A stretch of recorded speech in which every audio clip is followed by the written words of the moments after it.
kita berbicara mengenai sistem imunitas ya, atau disebut juga sistem kekebalan tubuh, atau ada yang menyebutkan itu adalah sistem limpatik.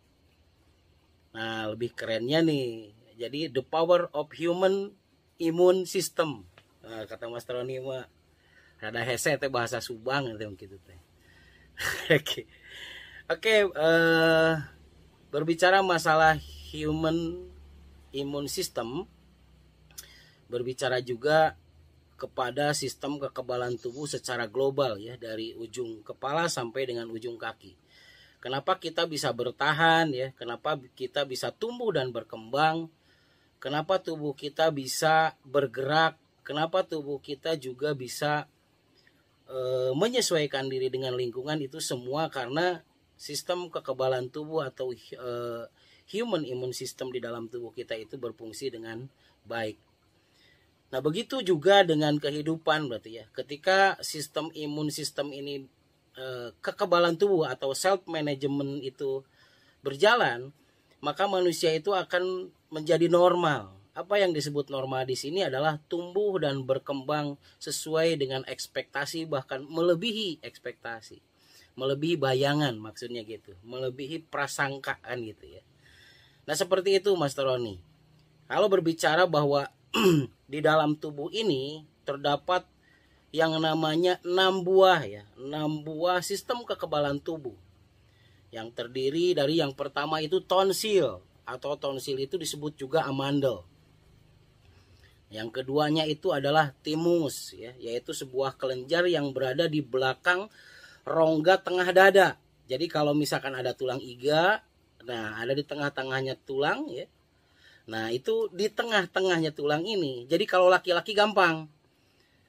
Ujung puting dengan ujung puting. Putingnya itu set, dilempengkan gitu. Nah, itu di tengah-tengahnya. Kalau perempuan itu fleksibel. Jadi kalau laki-laki gampang ya. Puting susunya gitu kan. Puting susunya, nah di tengah-tengah tersebut. Nah, itu dia gitu. Timusnya itu di situ gitu loh. Itu sangat gampang sekali kalau laki-laki ya. Oke, yang ketiga adalah nodus limpa ya, limpa sama P ya ditulisnya. Jadi nodus limpa atau kantong-kantong yang berisi ya, sel darah merah, sel darah putih, dan trombosit ya, seperti itu. Nah, kemudian juga yang keempatnya itu adalah organ limpa. Organ limpa ya, di belakang lambung ada organ yang bentuknya itu sebesar kepalan tangan dari tangan kanan manusia yang mempunyai tubuh tersebut ya. Nah, itu disebut dengan organ limpa, di mana organ limpa ini fungsinya adalah sebagai cadangan darah ya. Nah, kemudian yang kelimanya itu adalah sumsum tulang. Sumsum tulang ya, bisa di susunan tulang belakang ataupun di tulang paha rekan-rekan sekalian ya. Dan yang keenamnya itu adalah pembuluh limpa. Yang disebut dengan pembuluh limpa adalah seluruh jaringan ya, jaringan yang mengangkut muatan limpa atau sel darah merah, sel darah putih serta trombosit. Seperti itu rekan-rekan sekalian. Nah, mungkin di awal rekan-rekan sekalian saya ingin berbagi atau sharing kepada rekan-rekan sekalian mengenai kegunaan ataupun gangguan yang terjadi ya. Oke rekan-rekan sekalian, yang pertama sistem kekebalan tubuh itu ada di tonsil ya. Tonsil. Nah, fungsi dari tonsil itu sendiri rekan-rekan sekalian adalah untuk menyaring kuman ya. Menyaring kuman. Jadi ketika kita makan ataupun minum itu selalu ya, kalau misalkan tidak higienis itu selalu ada kuman yang masuk. Apakah itu bentuknya virus, apakah itu bentuknya bakteri, apakah itu bentuknya jamur, apakah itu bentuknya parasit ya. Nah, itu dinamakan kuman gitu loh. Yang kedua rekan-rekan sekalian, itu bentuknya toksin. Oke, toksin ya. Toksin itu adalah istilah racun ya. Nah, rekan-rekan sekalian ya, jadi fungsi dari tonsil itu sendiri adalah yang pertama untuk menyaring kuman. Sehingga ketika kuman itu masuk ke dalam pencernaan, kuman itu sudah lemah ya, ataupun mati rekan-rekan sekalian ya. Dan yang kedua adalah menyaring zat kimia. Oke rekan-rekan sekalian, perlu dipahami secara pasti alam dan budaya. Tonsil itu fungsinya selain daripada itu menyaring kuman yang awal ya, menyaring kuman dan toksin, ini sangat tersambung dengan yang namanya telinga, hidung, tenggorokan, serta sistem yang ada di dalam kepala ini. Sehingga rekan-rekan sekalian ketika kuman masuk, ketika toksin masuk, itu ya tidak langsung meracuni terhadap kepala. Kebayang kalau tonsilnya nggak ada.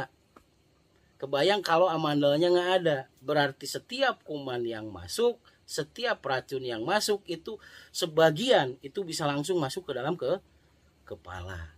Begitu rekan-rekan sekalian, dan menyebabkan bisa infeksi ataupun keracunan rekan-rekan sekalian. Oke, lepas dari itu semua, secara pasti alam ataupun budaya rekan-rekan sekalian ya, secara budaya aja dulu. Kan ada yang dinamakan dengan kuman ya. Nah, virus, bakteri, jamur, parasit, dan racunnya itu adalah toksin. Tahukah Anda, kan serius ting tuh Asep ah. Oke, tahukah Anda bahwa apa yang disebut dengan virus budaya? Nah gitu. Jadi ketika seseorang itu udah error, nah itu berarti biasanya kena virus nih. Aduh, virus itu apa sebetulnya secara budayanya? Virus itu adalah motivasi negatif dari luar. Benar nggak? Masukan negatif dari luar. Contoh. Ketika kita melakukan terapi, nanti kita kadang ngomong ya. Jadi dari terapi ini saya melihat uswah saya berhasil. Misal seperti itu. Nah setelah itu ada orang lain, cina gitu. Kirain teh apa? Ternyata tukang terapi, cina gitu. Sugan teh naon? Geningan terapi, enopir aku insinyur, cina jadi terapi, cina gitu. Misal seperti itu. Nah setelah itu rekan-rekan sekalian, setelah kan itu racun ya, virus ya, masuk ke dalam kita. Setelah masuk nih ke dalam mulut kita, ke dalam apa yang kita kerjakan tersebut, kan lidah itu perlambang dari pekerjaan ya, kemarin saya sudah bahas. Jadi kalau misalkan begitu kita mengunyah, begitu kita mengerjakan sesuatu, kemudian ada orang nih, alah jadi tukang terapi rek beunghar kumaha. Nah setelah itu di dalam hati kita, nya nek beunghar nanti mananya gitu. Nah berarti kita itu sudah pun kena virus. Rekan-rekan sekalian hati-hati nih. Jadi membenarkan apa yang orang lain salahkan itu sama dengan kita sudah kena virus budaya. Yang pertama itu. Oke, hati-hati, virus budaya itu paling dahsyat dan paling jahat rekan-rekan sekalian untuk mematikan jalan hidup kita ya. Jadi ketika kita awal mengunyah, nyanyi kita kunyah kan di awal ya. Kebayang rekan-rekan sekalian ya. Ketika kita mengerjakan sesuatu, pasti itu ada virus yang lewat. Oh gitu. Oke itunya gitu. Nah setelah itu, oh sistemnya gitunya. Oh gitu. Nah kita tuh membenarkan apa yang orang lain salahkan. Ya itulah virus. Kita sudah punya kena virus. Tapi justru kalau misalkan seperti ini, kan misalkan orang lain ngomong gitu loh, piraku tina terapis bisa beunghar, kan gitu. Kemudian kita di dalam hati kita mengungkapkan begini, justru dari terapis karena belum banyak yang kaya, saya akan buktikan bahwa dari terapis ini saya akan kaya.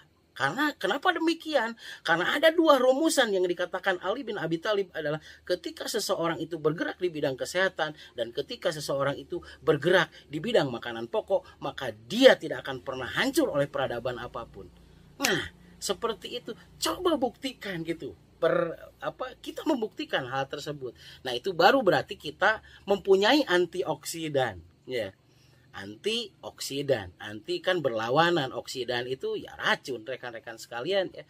Berarti sama dengan kita harus mengadakan perlawanan sehingga kita tidak kena dengan virus budaya. Hati-hati rekan-rekan sekalian, karena virus budaya ini adalah masalah makna. Ya, salah arti, salah makna. Ketika kita larut di dalam arti orang lain, berarti kita itu sudah kena virus. Begitu. Yang kedua itu bakteri. Bakteri rekan-rekan sekalian, bakteri ya. Bakteri itu disebut juga kan karena bakteri itu di dalam tubuh itu mendominasi sebetulnya ya. Mendominasi di dalam tubuh manusia itu mendominasi. Nah, bakteri itu ada bakteri positif dan ada bakteri negatif. Ada bakteri jahat, ada bakteri baik. Nah, yang paling berbahaya di sini yang disebut kuman itu adalah bakteri yang jahat. Jadi ketika berkembang biak bakteri tersebut itu akan menyebabkan tubuh ini menjadi yang namanya apa? Demam, sakit-sakit, atau bahkan menjadi infeksi. Apa itu bakteri? Kebiasaan jelek. Karena ada orang yang mempunyai kebiasaan baik dan ada orang yang mempunyai kebiasaan jelek. Kebiasaan baik ataupun jelek itu semua adalah hasil dari sebuah kebiasaan. Oke ya. Jadi sebuah kebiasaan, ada kebiasaan yang jelek, ada kebiasaan yang baik. Contoh. Apakah bangun siang itu baik atau jelek? Tergantung rekan-rekan sekalian sesuai dengan konteks. Misal ya. Nah, ketika pada satu konteks nih, inna kana fajri laukana mashuda, misalkan seperti itu. Sesungguhnya sesuatu di waktu pagi itu adalah sesuatu yang paling menentukan. Nah, karena kan berarti ada kata poin perintah nih yang dilakukan yang disarankan oleh Al-Qur'an ya. Nah, yang disarankan Al-Qur'an berarti kan bangun pagi nih. Menyiapkan diri di pagi hari. Tapi karena kebiasaan jeleknya itu adalah tidak terbiasa bangun pagi, kabayang tuh kebiasaan itu akan menjadi bakteri bagi kita. Yang itu membuat nanti kita bisa terjerumus, bisa ngagibri gitu. Sia wege, udang berang kan gitu. Bisa seperti itu, bener nggak?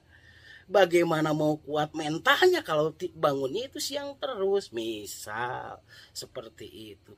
Bagaimana mau mempersiapkan hari ini, udah WG jam 11, misal di tempat ini nggak ada, di grup ini nggak ada rekan-rekan sekalian, di luaran sana banyak sekali. Oke, misal seperti itu. Jadi bukan kebiasaan jelek, tergantung konteks, bener nggak rekan-rekan sekalian? Tergantung konteks begitu. Jadi kebiasaan jelek itu akan menjadi bakteri yang berkembang biak pesat di dalam tubuh kita, sehingga bakteri itu lebih cenderung rekan-rekan sekalian ke arahnya itu Salmonella typhosa, benar nggak? Tipes. Jadi anu kebiasaan anak bangun siang itu sok loba ya tipes budaya panas sate. Seperti itu di luaran sana, bukan di tempat ini. Oke, salah satunya lamun urang sok loba panas sate ningali batur bebelesatan. Nah, hati-hati. Mari kita perbaiki berarti di pagi harinya supaya bakteri tidak berkembang biak secara permanen di dalam tubuh kita. Salah satunya. Oke. Yang ketiga, jamur. Apa sih secara budaya jamur itu gitu? Jamur itu adalah penyakit akibat malas. Menunda-nunda masalah. Menunda-nunda menyelesaikan masalah. Contoh. Ada sesuatu tantangan nih, kalem da aya keneh gitu kan. Kalem da aya kantu sekorong dut gitu. Misalkan seperti ini. Jamur itu adalah penyakit akibat malas. Kan jamur itu, maaf rekan-rekan sekalian, perlu paham dulu. Jamur bisa tumbuh di setiap tubuh manusia, siapapun itu ada jamur. Tetapi ketika kondisi tubuhnya itu lembab, kurang pergerakan, kurang metabolik, maka otomatis rekan-rekan sekalian kondisi tubuhnya itu basah, lembab. Ketika kondisi tubuh itu lembab, maka epidermis itu gampang didiami oleh yang namanya jamur. Sehingga ketika jamur dari luar itu ada, kalau kurang pergerakan dan kurang higienis, kebayang nggak rekan-rekan sekalian, itu akan gampang bertumbuh dan berkembang. Jadi hapur gitu. Nah gitu. Atau jadi kuku teh paretot gini ngelamunkan kuku mah gitu. Aya nu kukuna sok paretot. Nah, itu berarti sama dengan loba jamur tadi na kuku. Nah, gitu. Begitu rekan-rekan sekalian, salah satunya. Itu jamur. Berarti kalau secara budayanya adalah penyakit akibat malas. Apa akibat malas rekan-rekan sekalian? Biasanya kan gitu ya. Kondisi badannya itu kurang lentur gitu lah. Kurang lentur itu sama dengan kurang fleksibel, rekan-rekan sekalian. Sok males, nu males olahraga, nya nu males gerak gitu loh. Loba nu karasa, pegel suku gitu ya, nyeri cangkeng pada teu ka mana gitu. Terus hayang ditrek-trek we gitu awak teh gitu teh. Aduh, bangun tidur teh hayang teh kukuliatan we gitu. Lamun keur tidur sok gebeg pasti sorodot gitu. Nah, eta teh penyakit tina males salah satunya ini tidak ada di grup ini oh pasti. Oke, rekan-rekan sekalian ya. Itu salah satunya nih. Nah, oke, itu secara budaya. Jadi rekan-rekan sekalian kan ada jamur secara gangguan biologis ya. Ada jamur secara gangguan psikologis. Berarti kan ini berbicara psikologis barusan. Jadi apa sih jamur secara psikologis? Yaitu penyakit akibat malas. Begitu. Nyarari awak ya, nyarari awak itu sama dengan nyarari gitu. Ngaliwat ka ditu batur geus berhasil dan nyeri hate teh gitu nya. Ngaliwat ka dieu geus berhasil nyeri we aing nu kieu teh gitu. Nah eta teh akibat malas. Berarti kan gitu. Tah eta keur kena jamur urang teh berarti. Hati-hati ya seperti itu. Jadi jangan-jangan nih ada yang kena jamur di luaran sana gitu. Jadi kita menjadi terapisnya bagi orang yang terkena jamur budaya ya.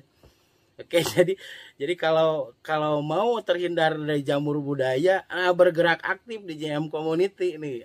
Di terapi GM ini bisa menyebabkan jamur itu hilang seketika, rekan-rekan sekalian ya. Seperti itu berarti. Yang kemudian yang keempat ya, yang keempatnya itu istilah parasit. Parasit itu kalau jadikan sesuatu kuman yang nempel, yang berasal dari luar kemudian nempel di dalam tubuh. Nah, misal kalau misalkan parasit itu seperti apa sih gitu kan? Kalau penyakitnya apa? Misalkan bisa saja vitiligo atau corob ya. Atau disebut juga albino. Nah, itu kan parasit penyebabnya. Kutil, bobotolen. Nah, itu parasit rekan-rekan sekalian ya. Terus hiperpigmentasi yang kayak misalkan begini di kulitnya itu ya ada yang menaronyol gitu. Nah itu penyebabnya parasit rekan-rekan sekalian ya. Nah seperti itu.